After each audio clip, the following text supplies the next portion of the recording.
Singapore's session among Singapore's model for startup ecosystem. Thank you. Okay. Hi, I'm Andy. It's always good to be here to meet new friends. So today I will be talking about Singapore's model for startup ecosystem. So before that, just a really quick introduction of who I am. So I'm Andy.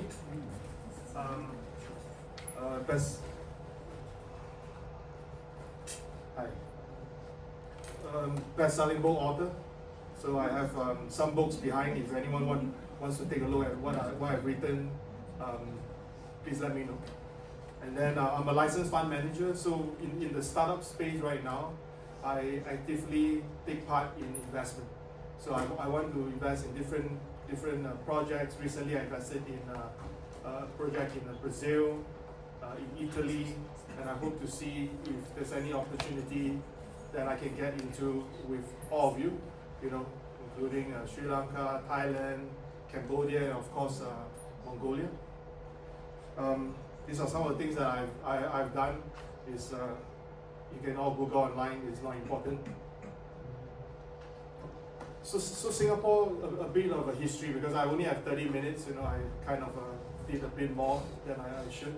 So we have evolved, from just colonial trading port in the 19th century, and then emerging as one of the leading global startup hubs, in the 21st century.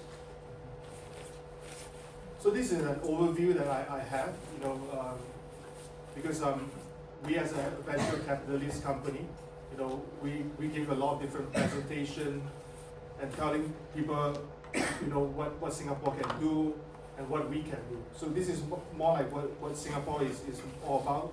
We have a startup ecosystem of about 1.44 billion. Our strength is the location in Asia. We have a multilingual workforce, and we have a very robust finance sector. With a lot of different banks, and again from a startup VC environment, we have almost all the global funds located in Singapore. They have an Asian office, or they have their own Asia subdivision. They're all there. And we look at industry from fintech, healthcare to deep tech, and thus positioning ourselves as one of the leaders in the Southeast Asia region. So we have different kind of ambition. We have different kind of ecosystem and so forth. We want to be a smart nation, trying to integrate with many different sectors. We have over 4,500 startups, tech startups, VC companies. Right now, I think there's more than 400 definitely, and we have about 240 incubators, accelerators, and so forth.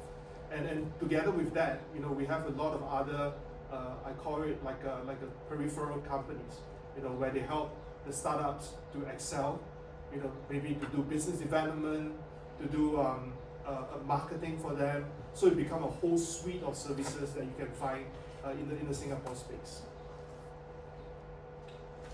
So we saw huge fundings, coming in 2023, 8.5 billion in funding across 500 deals. And then we emphasize on the ability for us to scale and to work between public and private sectors. These are all the early beginnings of how Singapore evolved, from the very beginning in the NCB back in 1981. And then in the very early days, I think some of us would know like a creative technology, where they are kind of the early fathers in terms of MP3 players, speakers, and so forth. So these are all from Singapore in the 1981. And then in 2000, EDB launched their bioscience initiative, attracting about 2 billion worth of startups in Singapore. And we have our seeds in 2001, and then our National Research Foundation in 2006. We keep putting out different kind of support in terms of R&D, in terms of innovation. We keep pushing. So one of the company that did well in the previous times was Thai Flux. They look at water refinery and so forth and so on. Back then, they were really doing very well. Then we see a growth phase in 2010 to 2015, where you see a staggering amount of startups, coming to Singapore. And then the funding grew from this 80 million to all the way to about 1 billion in 2015. And then again, a very, very clear example that we can see was Lazada, that was founded in 2012. They leveraged on Singapore's logistic hub to give themselves a competitive advantage and also give themselves a better foothold in the Southeast Asia market. Of course, then they actually expanded themselves into Thailand, Malaysia, and so forth and so on. It's a very interesting phase for us. We see a lot of growth and global attention. And of course, Lazada is also part of a larger group that is based in China. So there's a lot of collaborative work that we are doing right now, even right now. Then phase 2, we look at 2017. There's the whole ecosystem grew to about 11B, and then the Startup Singapore was launched in 2017. To provide different kind of mentorship support, different kind of grants, and different kind of networking opportunities. In my opinion, I think the more important part would be the networking opportunity. We have seen a lot of good success stories, in the VC space. Back in my good old days when I started investing in the medical space, you see a lot of good support, from Startup SG giving out different kind of grants, resources, manpower support, funding support, and last but not the very least, that I think is most important, is how you can go to market. It's not just that you are a Singapore startup, you remain in Singapore. That was never the mentality, at least in my humble opinion, right? So it's a way to step out. And then Grab, to me, is more of a Malaysia started company, set foot in Singapore because of the support, become a unicorn in Singapore, and then that's how things are. We try to solidify our standing, in the Southeast Asian market. So you will see Grab right now. I think Grab is doing very well in Cambodia, in Malaysia, and it become in Thailand as well. So it become really, really nice adoption in terms of technology. And right now, if you look deeper into their revenue model and so forth for Grab, they are right now doing a fair bit of financial tools. They are also enabling users or their customer to look at cryptocurrency payment. So they are trying to step up in the game. Of course, right now, 2021 and beyond, VC funding has grown, and we continue to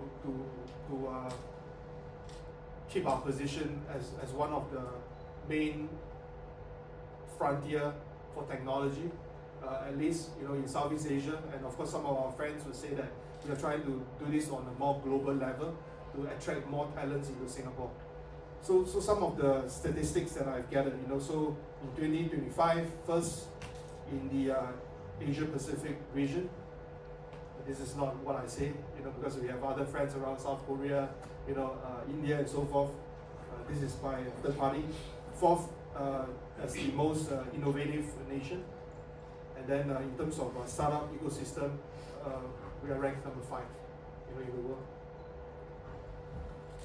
So government initiatives are things that we really, at least from my end, we really look forward to, because sometimes if you talk to many different governments, like myself, some of them, and I can't name who, they just want to talk. There's no real action.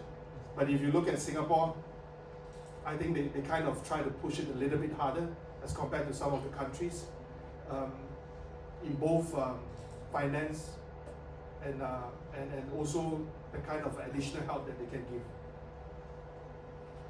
So I think EDB and MAS, I think these are the two organizations that we kind of are familiar with. One, both are more money-driven, innovative-driven, and so forth. Policies like funding, talent development, infrastructure, and market access for startups. These are the key things that they are driving. Over 1 billion have been invested in startup program since 2015. And then I mentioned about the smart nation, integrating tech into the IoT space, into the AI space right now, is also something that is one of the major approach that these organizations are pushing. All policies, we always try to pivot, change for the better. So all policies like this technopreneurship in 1999, all the way to this PIC, which is like a productivity and innovation credit grants, in the 2010. Many different companies actually benefited from all these old schemes, and based on statistics, over 500 startups benefited from all these programs. And of course, when we have new programs, things will shift, and there will be new grants helping the startup to excel. So right now, I invest a lot in AI, right? So in terms of AI, the Singapore government gives a different set of support, depending on what is the status of the company, how far they think the company can move. Of course, some of them with a stronger Singapore agenda, they would try to push a little bit harder or give a bit more support. Then, as we transit to new policies, we look at the RIE 2020, located at about 19 billion in terms of tech advancement. And then the fintech office was launched in 2016 by MAS. Then you will see a lot of big blockchain companies, for example, 10x, and then some of them, they actually entered Singapore and left as well. This become a really good place where we start to have a different kind of sandbox initiative, right? So whether it's going to be a fintech-driven sandbox trial and error, I think in India, in different countries, there's a lot of different very successful sandboxes. But in Singapore, I think the sandbox, I personally felt that it's actually one of the earliest that could actually give a really nice success story, in our space. Again, it's more innovative driven. In the Startup SG overview, we talk about that in 2017. We start to support over 2,000 startups annually from fintech, healthcare, and sustainability. And of course, if there are any more innovative payment technology or even these application businesses, these all fall under the Startup SG initiative. So one of them, example, would be called Carousel. They are more like a marketplace. They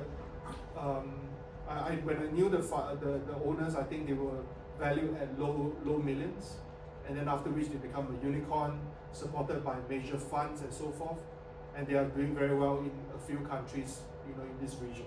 So these are some of these stories that that we would really like to share.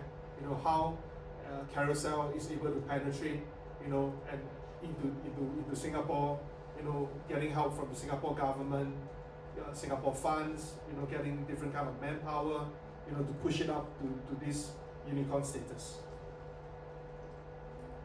So when we talk about Startup SG programs, we have a Startup SG founder grants. We offer about 50,000 grants and one mentorship to first-time entrepreneurs. Supporting over 1,000 founder seeds. But this is more from a more bigger Startup SG umbrella. But if you look at it in a very deep startup system, ecosystem environment, actually there are definitely more than 1,000 funders or founders that were supported within this whole framework. Because some of these incubators or some of these funds and so forth, they all have their own different kind of support. So And then of course there's also a startup SG equity. We co-invest up to about 8 million with private VCs in a high growth startup. That's a place where my team and myself, previously we were very active in this space. One very nice example was the Ninja Van. They are like a logistics provider. They were actually scaled up using the SG equity funding now. So all this information are public information. How they get to it. You can read some of their case studies. So again, going back to Smart Nation, support AI, IoT through different kind of grants and test bed. So again, we try to make ourselves as one of the smart urban living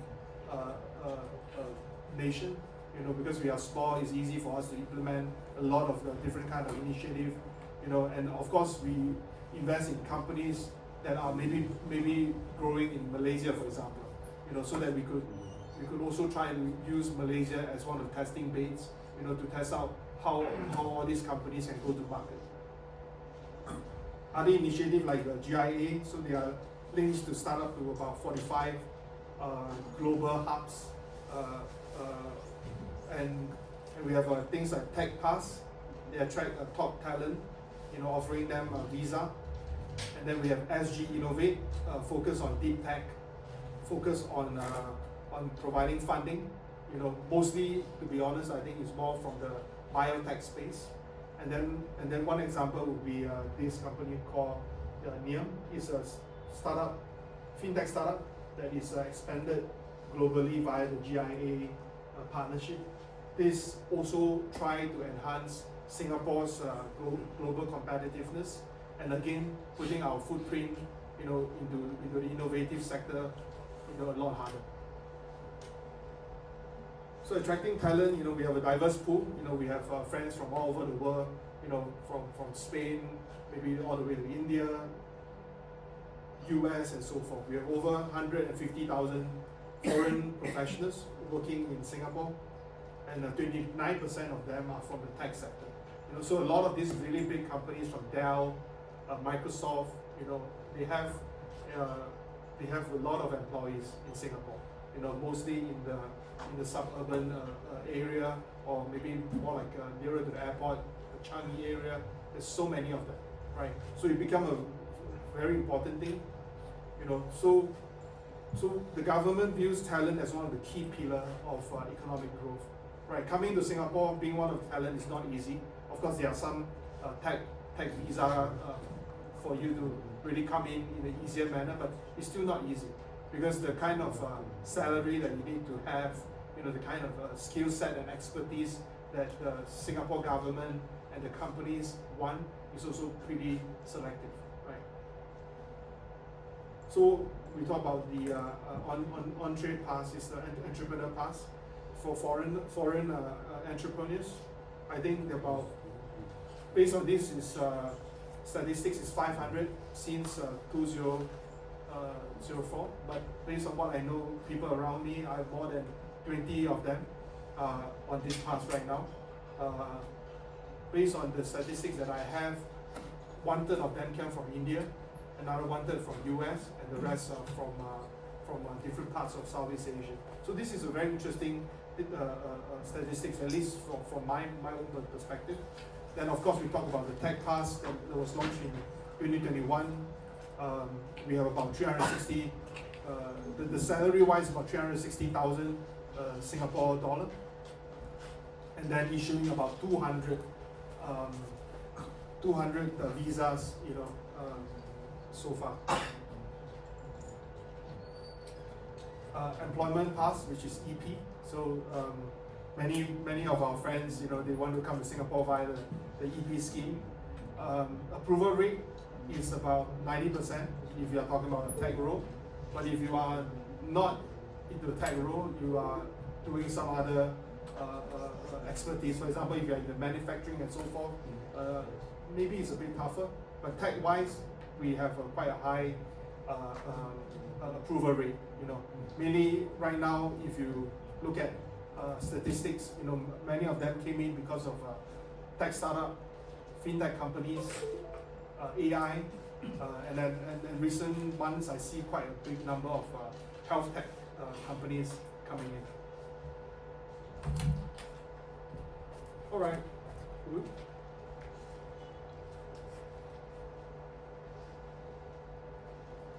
So we have different strategies, So we have very competitive salaries, I think on average it's about 80,000. I think this 80,000 is 80,000 US, if I'm not wrong, across different tech roles. We attract, good tech entrepreneurs and experts to us. Quality of life include, like top tier healthcare education, is one of the main factor for people to relocate. And of course, we have a low crime rate. Basically Singapore is small. You do something bad, you get caught really fast, right? And then of course we have a GIP, which is a global investor program. We offer residency for investment of about 2.5 mil or more. Again, this is statistics, numbers from the official sources, but I think in terms of the real approval rate, I think right now it should be a bit higher. Because 2.5 mil is a bit low, Success story, we talk about Carousel. It's also a Malaysia-based company, same as Grab. And then we have Shopback. I think Shopback is, they have quite a big founding team. They are doing like a kickback kind of a scheme. You buy something, they give you a fee. These are some of the highlights in terms of Singapore. And then, to be honest, over 40% of the unicorn founders in Singapore have international background. So many of them, they came back from UK, or some of them they have extended family in neighboring countries, in Thailand, in Malaysia. They just come back, come to Singapore and then see what they could do and what kind of additional incentive the Singapore government can give. International collaboration, so it's about 5.9 million in population. For Singapore, we drive through knowledge with global tech leaders like US, especially China, and in my opinion, India as well. We have attracted foreign investment of over 12 billion in VC fundings. So it become a really essential place for some of these global startup companies. Again, going back to the same example that I've mentioned, I think right now is a good ground for health tech, AI, cryptocurrency, fintech. I think these are some of the things that we are more supportive, and of course this list will grow in terms of what kind of outcome we can produce in the next 5 to 10 years.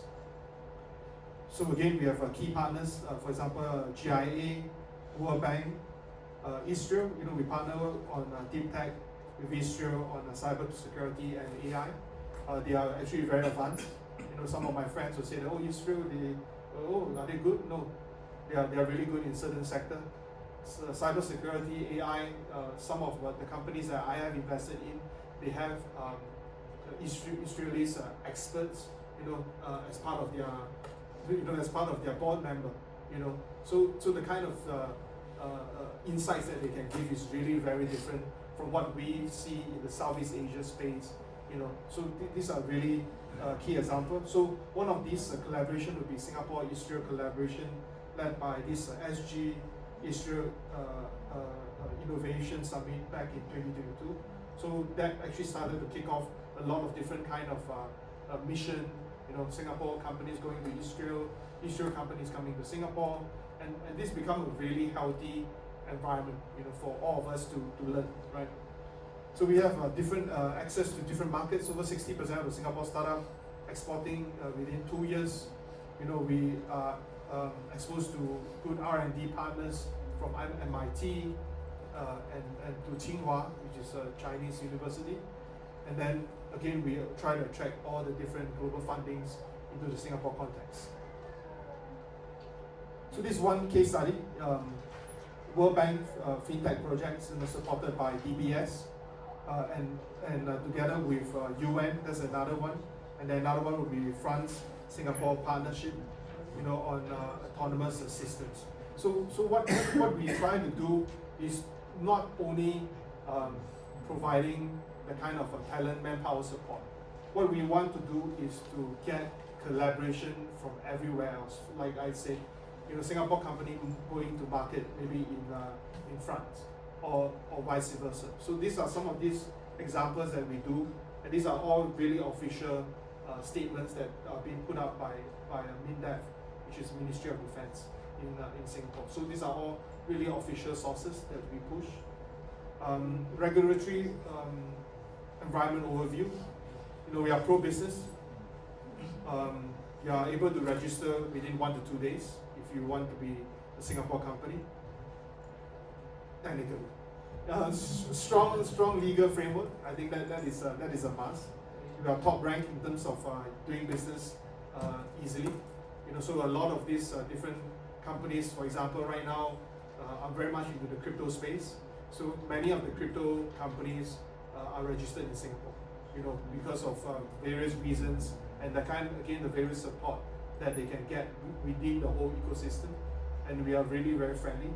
And then Singapore has also established ourselves as one of the trusted country in the space, whether it's from the banking side or whether you're a Singapore company, because we try to hold accountability from the back actors, and also we try our very best to keep ourselves as clean as possible, throughout the years. So this is the framework. Very specific ones, we can look at the fintech sandbox. I think fintech sandbox is I think is one of the best that I've seen. I work closely with different kind of sandboxes in the world. But I think what we did, for our fintech space, for example, a lot of these companies graduated from the sandboxes with the, with very good prospects. So I think the fintech sandbox is one of the best. And then of course we have different agencies who are always providing compliance workshop to ease all these regulatory questions. So more statistics, again, in terms of venture cap, of course it declines, but if you look at the number, it has always been very consistent in terms of the number of billions, throughout the years. Singapore also lead in terms of the ASEAN deal activities. It's a bit far off that, but because I think we have a different kind of a model with that. We try to stay ahead, within the ASEAN space. Looking at the number of VC deals, more than 50% comes from Singapore.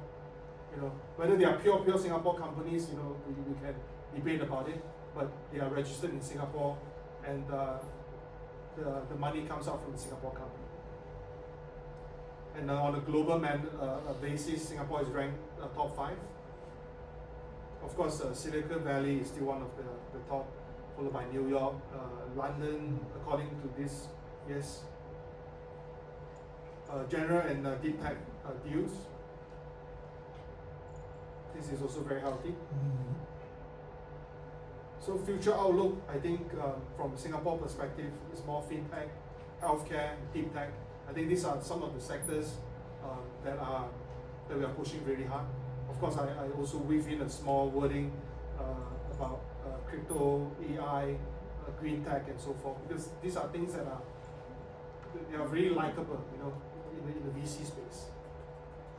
So my last words for this quick session is: those who dare to dream big are the architect of a better world. Because in Singapore, I always right now I'm usually not in Singapore, but I always like to say that, in order for you to grow, if you really want good support, and if you have a good project, just come to Singapore and have a try.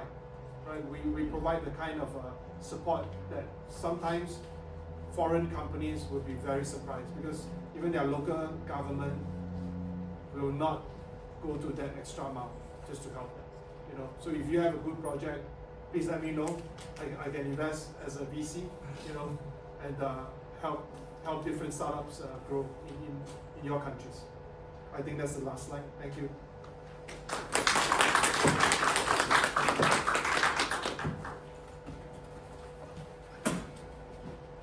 Thank you very much, Andy. So I'd like to invite Mrs. Mariana